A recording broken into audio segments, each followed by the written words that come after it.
ए बुढ़िया, चुपचाप बैठ जा। ज्यादा बकबक करेगी तो फांसी लगा लूंगी और फिर तुझे पुलिस पकड़ कर ले जाएगी। देखना फिर तेरा क्या होगा। बहू की बात सुनकर डर गई और खामोश होकर बैठ गई। आज मेरी तबीयत बहुत ज्यादा खराब थी। मुझे दस्त लग रहे थे और मैंने बहू को पानी उबालकर नमक चीनी का पानी पकाने के लिए कह दिया था, जिस पर बहू भड़क गई थी और मुझे फांसी लगाने की धमकी दे रही थी। बहू आए दिन मुझे यह धमकी देती रहती है, जिससे मुझे बहुत डर लग जाता है और मैं उससे कुछ भी नहीं कहती हूँ। शांति बहन, ओ शांति बहन, अरे कैसी तबीयत हो रही है? कौन? अच्छा कमला तू है। क्या बताऊं कमला बहन, आज हिम्मत जवाब दे गई। सुबह से दस्तों की शिकायत हो रही है। शौचालय जाते जाते पैर टूट गए मेरे तो। कमला देवी, ऐसा क्या खा लिया था रात जो इतने दस्त लग गए? शांति देवी, क्या बताऊं कमला, कल से पेट में खराबी हो रही थी। इसे विनीत को यूं कहा था कि लौकी ले आना, उसका शोरबा बनवा लूंगी, लेकिन यह अपनी पत्नी के कहने पर करेले उठा लाया और करेले चने की दाल के साथ बनवाए और मुझे भी वही खिलाए। एक तो मेरे दांत नहीं रहे, रोटी शोरबे से अच्छी तरह खाई जाती है, मुझसे करेले इतनी मुश्किल से खाए गए, लेकिन भूख इतनी थी कि क्या करती, मन में सोचकर वही खाने पड़े। उनको खाते ही मेरी हालत खराब हो गई थी।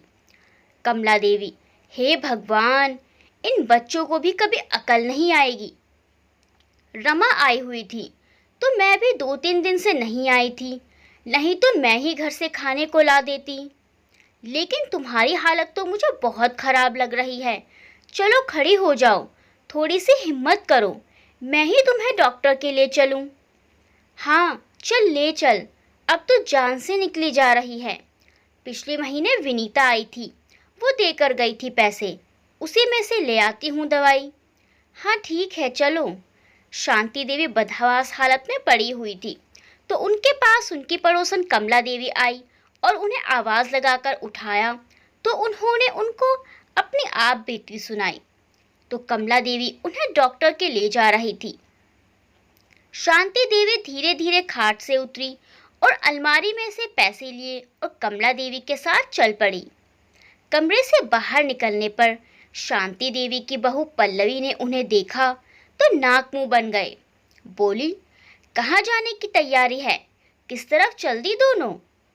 कमला देवी, बहू तेरी सास की बहुत तबीयत खराब है, डॉक्टर के ले जा रही हूँ। पल्लवी तिड़क कर बोलती है, ओहो हो ये बात, अब पड़ोसी लेकर जाएंगे डॉक्टर के भी, घर के लोग तो मर गए हैं ना। शांति देवी, तो बहू तू ले चल फिर। पल्लवी, नहीं नहीं, बस जाओ तुम लोग ही जाओ, जहाँ जाना है जाओ, हो सके तो आना भी मत। शांति देवी और कमला देवी उसे देखती रही और फिर चुप कर चल पड़ी। शांति देवी जब शादी हुई उसके कुछ समय पश्चात ही कमला देवी की हुई थी।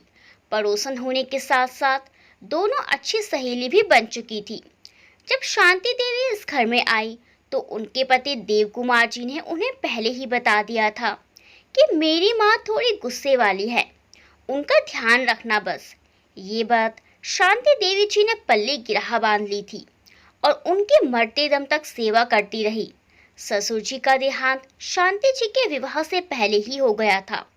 उनके सास ने अपने जीवन में बहुत दुख उठाए थे, इसलिए शांति देवी अपनी सास की बहुत सेवा करती थी। वह अपनी बहू की सेवा से बहुत खुश हुआ करती थी। उनका गुस्सा शांत हो गया था। देव कुमार जी भी अपनी माँ की सेवा में कोई कमी ना आने देते थे। वह अपनी पत्नी को भी इतना ही प्यार करते थे और अपनी माँ को भी हद से ज्यादा प्रेम करते थे। देव कुमार जी की माँ ने अपने देहांत से पहले जिस घर में वह रहते थे वह घर अपने बेटे के नाम कर दिया था। बाद में देवराज जी ने वह घर बेच दिया था और दोनों पति पत्नी ने अपनी मेहनत से दूसरा नया घर, बड़ा घर बना लिया था, जिसकी कीमत आज करोड़ों में है। देव कुमार जी सरकारी नौकर थे, घर में खाने पीने की बहार थी। दोनों ने अपने प्रेम से अपने घर को स्वर्ग बना रखा था। इनके यहाँ पहले 3 बेटियों ने जन्म लिया, विनीता, सुनीता और कविता। फिर एक बेटे ने जन्म लिया जिसका नाम इन्होंने विनीत रखा। तीनों बेटियों का विवाह देव कुमार जी ने अपने हाथों से किया था, लेकिन विनीत अभी पढ़ रहा था। देव कुमार जी की किडनियां फेल हो गई थी। इलाज भी बहुत करवाया, लेकिन भगवान को ऐसा ही मंजूर था। वे काफी दिन तक बीमार रहे। विनीत भी विवाह लायक हो गया था। देव कुमार जी को अपने बेटे की शादी करने का बड़ा अरमान था कि विनीत का विवाह भी मैं अपने हाथों से ही करूं, किंतु यह सौभाग्य उन्हें प्राप्त न हो सका। उसके विवाह से पहले ही वह चल बसे। मैं उनकी मौत से सदमे में आ गई। कई दिन तक सदमे में पड़ी रही। बेटियों ने मुझे सांत्वना दी और इस सदमे से बाहर निकाला। फिर बेटियां अपने अपने घर चली गई।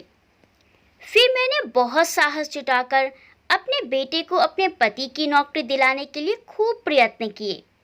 कई महीने तक दफ्तरों के चक्कर काटे और आखिरकार देव कुमार जी की नौकरी अब विनीत के हाथ में थी। विनीत अपनी माँ का ख्याल रखता था, उनका सर भी दबाता, पैर भी दबाता। फिर उसे एक लड़की पसंद आ गई। उसने माँ से कहा तो माँ भी विवाह के लिए तैयार हो गई और दोनों का विवाह कर दिया गया। विवाह पश्चात विनीत ने ऐसी पलटी मारी कि वह माँ के पल्लू से निकल पत्नी के पल्लू में सिमट कर रह गया। सर दबाना, पैर दबाना तो बहुत दूर की बात, अपनी माँ को नजर भर के देखता तक भी नहीं था। घर का कानून भी अब माँ के हाथ से छीन लिया गया और पल्लवी के हाथ में सौंप दिया गया था। जो पल्लवी चाहती वही होता। पल्लवी दिन को रात कहती तो विनीत रात ही कहता। माँ खाने को कुछ मांगती तो 70 भाषण सुना दिए जाते थे। माँ कहती कि मुझसे सूखी सब्जी नहीं खाई जाती, तरी वाली चीज़ें बना दिया कर, तो जानबूझकर सूखी सब्जी ही बनाती। फिर कमला देवी को लाकर खिला दिया करती थी। कल रात भी सूखी करेले चने की दाल की सब्जी खिलाकर सास को बीमार कर दिया और अब डॉक्टर के जाने पर भी 100 सुना डाली।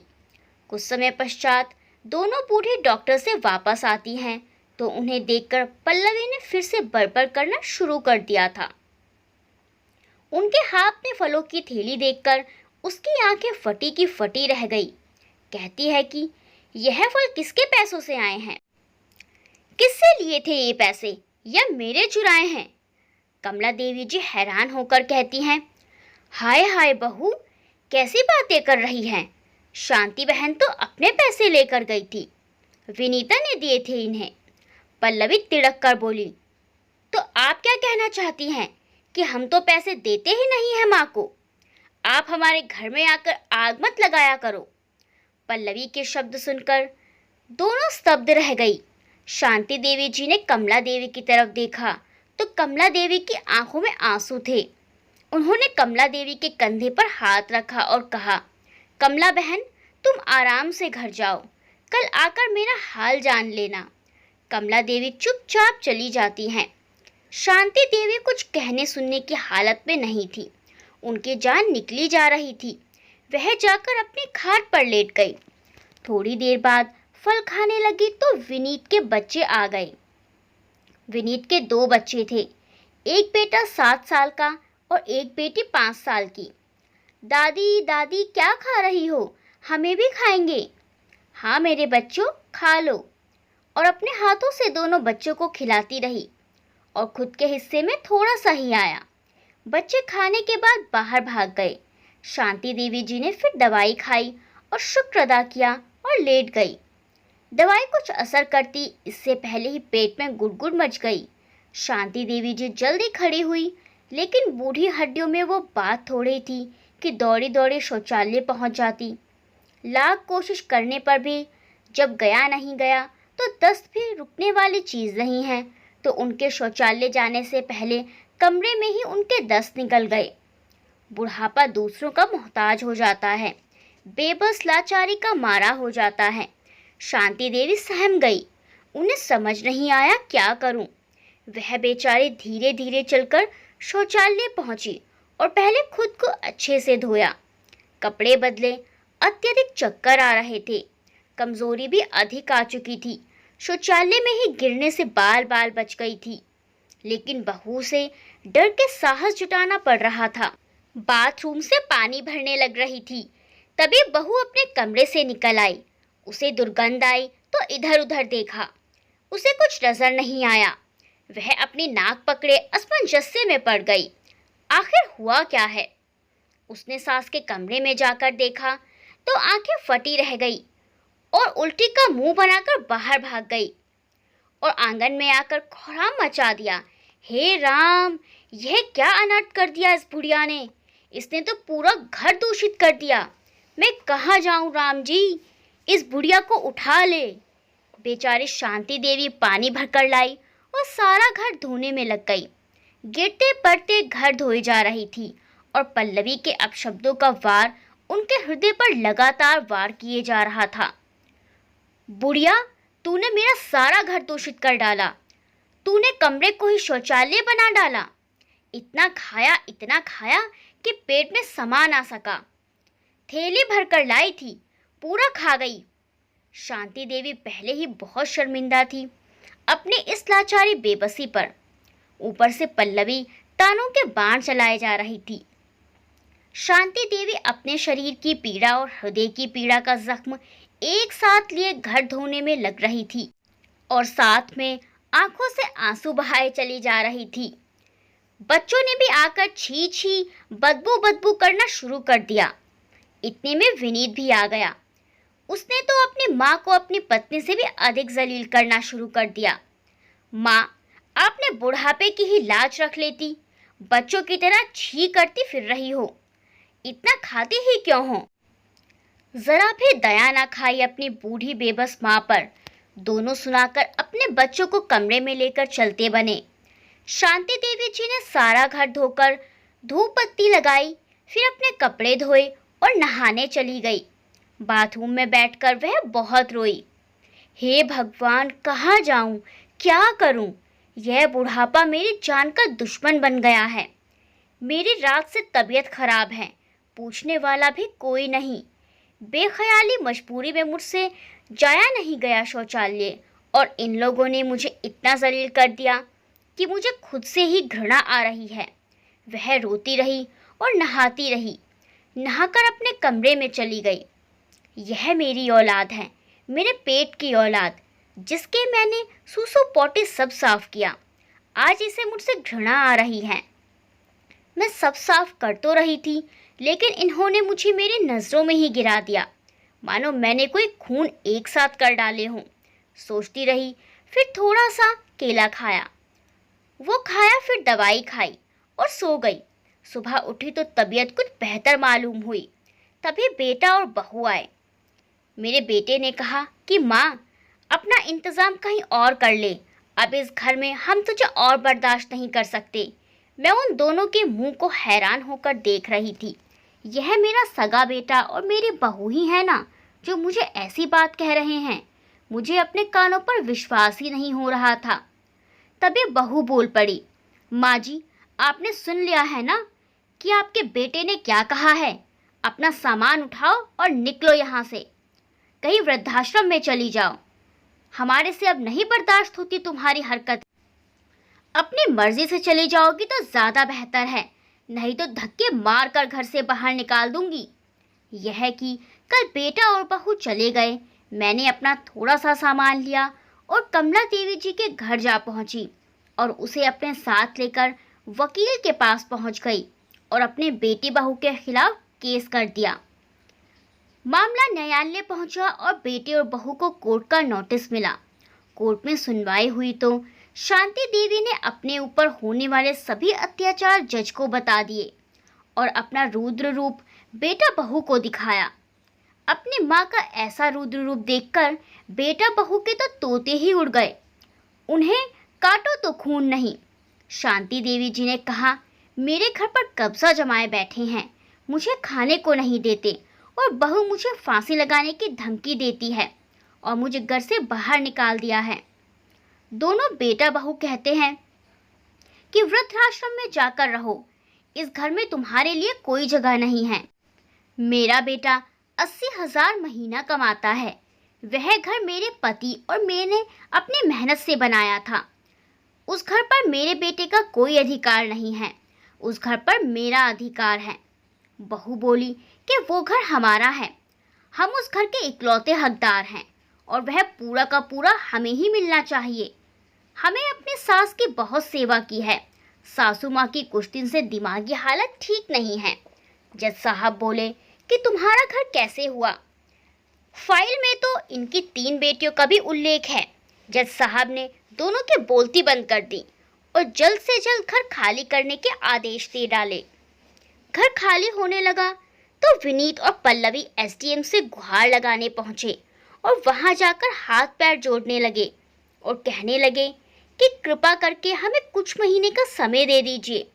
हमारे बच्चे के पेपर्स हैं, उसके बाद हम घर खाली कर देंगे।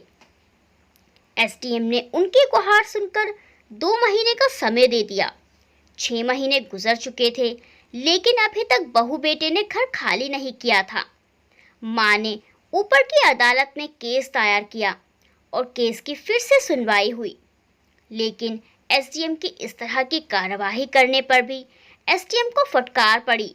बहू ने फिर से अदालत में कहा कि हमें घर ऊपर बनाने का हक दिलवा दीजिए, वरना हम लोग कहाँ जाएंगे। तब जब सामने कहा कि 80,000 रुपये महीना कमाते हो तो तुम कहीं भी रह सकते हो, घर की मालकिन तुम्हारी माँ है। अगर वह तुम्हें इस घर में नहीं रखना चाहती तो तुम्हें उस घर में रहने का कोई हक नहीं है। वह तुम्हारी माँ की प्रॉपर्टी है, वह चाहे किसी को भी रख सकती हो और फिर किसी को भी अपना वारिस बना सकती हैं, उस पर कोई दखल नहीं दे सकता। जज साहब का फैसला सुनकर बेटे बहू के होश उड़ जाते हैं और उनकी सारी चालाकियां धरी के धरी रह जाती हैं। फिर तुरंत ही घर खाली कराने की कार्रवाई शुरू हो गई। शांति देवी अपनी पड़ोसन कमला देवी के रहती थी। उन्होंने साफ बोल दिया था कि मैं विनीत और पल्लवी की सूरत नहीं देखूंगी और जब तक उन्हें अपने घर से ना निकाल दूं, अपने घर की भी सूरत नहीं देखूंगी। बेटे बहू कमला देवी के घर ही आ धमके और तीनों बहनों को भी विनीत ने फोन करके बुला लिया। एक ही भाई था तो तीनों बहनों का लाडला था। जब उन्हें पता चला उनकी माँ ऐसा कर रही है तो भागकर आ खड़ी हुई। विनीत पहले अच्छा बेटा और अच्छा भाई था, लेकिन पल्लवी ने माँ बहनों के खिलाफ उसे पट्टी पढ़ाकर बुरा बना डाला था। लेकिन तीनों बहनें अब भी अपने भाई भाभी के इस व्यवहार से अनजान थी। कभी कभी साल भर में आती थी, अपने बच्चों की पढ़ाई में पागल रहती थी। जब आई तो माँ को बोला कि माँ, तुम ऐसा क्यों कर रही हो भाई के साथ? सोचा तो होता तो शांति देवी जी को गुस्सा आ गया और कहने लगी कि आ गई तुम्हें भी होश अब अपने भाई की। अपनी माँ की तो कभी होश न आई तुम्हें और भाई की हिमायती बनकर चली आई। तुम तो अपने घरों में व्यस्त हो, तुम्हें क्या मालूम कि मुझे बूढ़ी विधवा औरत पर क्या गुजर रही है, कैसे अपनी सांसें पूरी कर रही हूँ इन पापी नीच औलाद के साथ। मेरा घर है, मेरी मर्जी, अब किसी का बाप भी आ जाए तो ना मानूं। बिगाड़ कर दिखाए कोई मेरा कुछ, जीना हराम करके रख दिया बुढ़ापे में मेरा। अब जीना हराम तो मैं करूंगी इनका। विनीत और पल्लवी रोने लगे। माँ, हम कहाँ जाएंगे ऐसे सब कुछ अचानक छोड़कर? मेरी तरफ से कुएं में जा गिरो, रत्ती भर भी फर्क नहीं पड़ेगा अब मुझे। तीनों बेटियां भी चुपचाप सुनती रही और अपनी माँ का ऐसा रूप देखकर डर गई। बोली, भाई जा कर ले अपना इंतजाम जाकर कहीं और, माँ नहीं मानने वाली। विनीत तीनों बहनों के आगे हाथ पैर जोड़ता रहा, लेकिन वह भी अपने हाथ खड़ा कर देती हैं। फिर दोनों अपने बच्चों को लेकर घर से अपना सामान ले जाते हैं। तीनों बेटियां और कमला देवी जी शांति देवी जी को उनके घर लेकर आती हैं। शांति देवी जी रोने लगती हैं। कमला देवी और बेटियां कहती हैं, माँ, अब रोने के दिन गए तुम्हारे, अब तो हंसने के दिन हैं। और फिर सबके सब हंसने लगते हैं। अगले दिन बेटियां भी चली जाती हैं। अब शांति देवी अपने घर में आराम से अपना जीवन व्यतीत करने लगी और कमला देवी जी भी आकर बहुत देर तक उनके पास बैठी रहती और काम में भी उनके साथ हाथ बटा दिया करती थी। घर में दोनों की हंसी की आवाज़ गूंजती रहती। जब बच्चे छोटे होते तो घर में उनकी किलकारियों की आवाज़ गूंजती और माँ बाप उनके लिए पागल हुए फिरते। जब वही बच्चे बड़े हो जाते हैं तो वे माँ बाप की ज़बान पर ताला लगवा देते हैं।